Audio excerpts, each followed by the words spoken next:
Howdy, give a like if you can. So I wanted to read a bit off the back.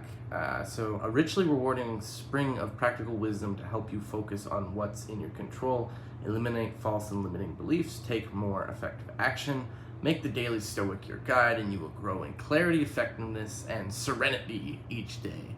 That was Jack Canfield, the co-author of The Success Principles and the co-author of Chicken Soup for the Soul series. So yeah, something about like reading this so far. Sometimes, honestly, I have no idea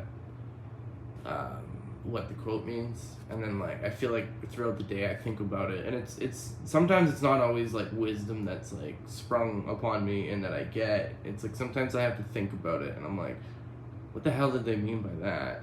And I'm like, okay, well maybe that's like another way of looking at life. Maybe that's interesting. Maybe I don't agree with that, but I'll try that. You know, that's how I've kind of thought about this book so far.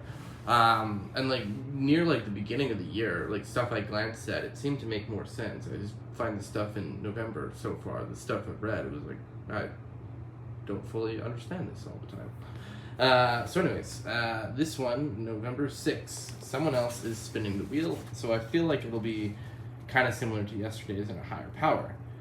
Okay, so this is from Seneca.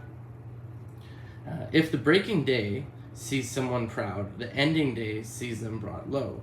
No one should put too much trust in triumph.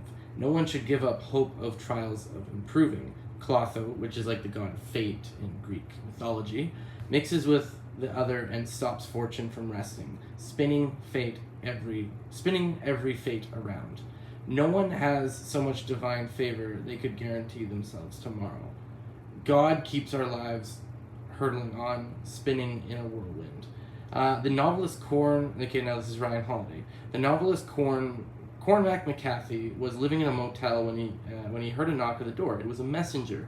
He had been awarded the MacArthur Genius Grant of $250K.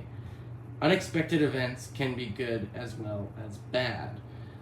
Who could dream of such an unexpected twist? Oh, I can't talk right now. Who could dream of such an unexpected twist? Who but Clotho, the Greek goddess of fate, who spins the thread of human life? To the ancients, she was the one who decided the course events of our lives, some good, some bad. As a playwright, Achelous wrote, when the gods send evil, one cannot escape it. The same was true for great destiny and good fortune. Their resigned attitudes might seem strange to us today, the Stoics, but they understood who was really in control.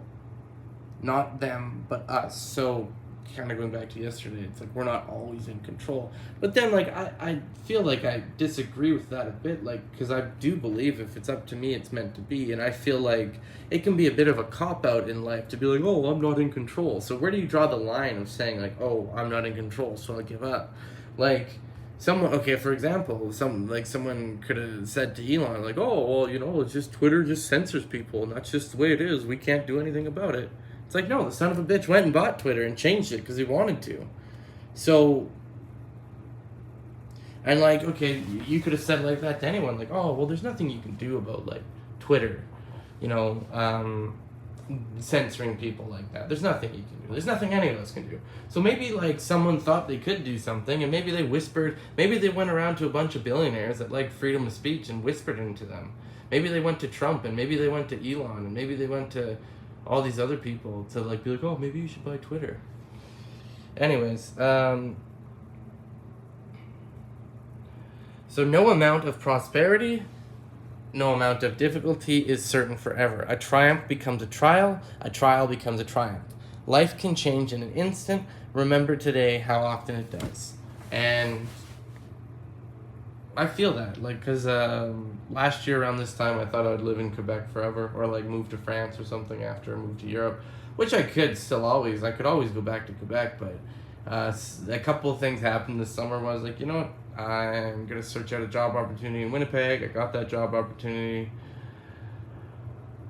At least I think I do, and there's just more opportunity for growth in my life in a place where I speak the first language. And just in general, I find Western Canada and the Midwest is like God's land or whatever. It's like the last frontier. you know, and it's like there's less rules, there's more room for growth. It's easier to buy land in the Midwest of Canada. I think in the Midwest of America, like there's more space. Like I'm gonna be living in like a room that's the size of my apartment, and that is the size of what was my apartment in Winnipeg.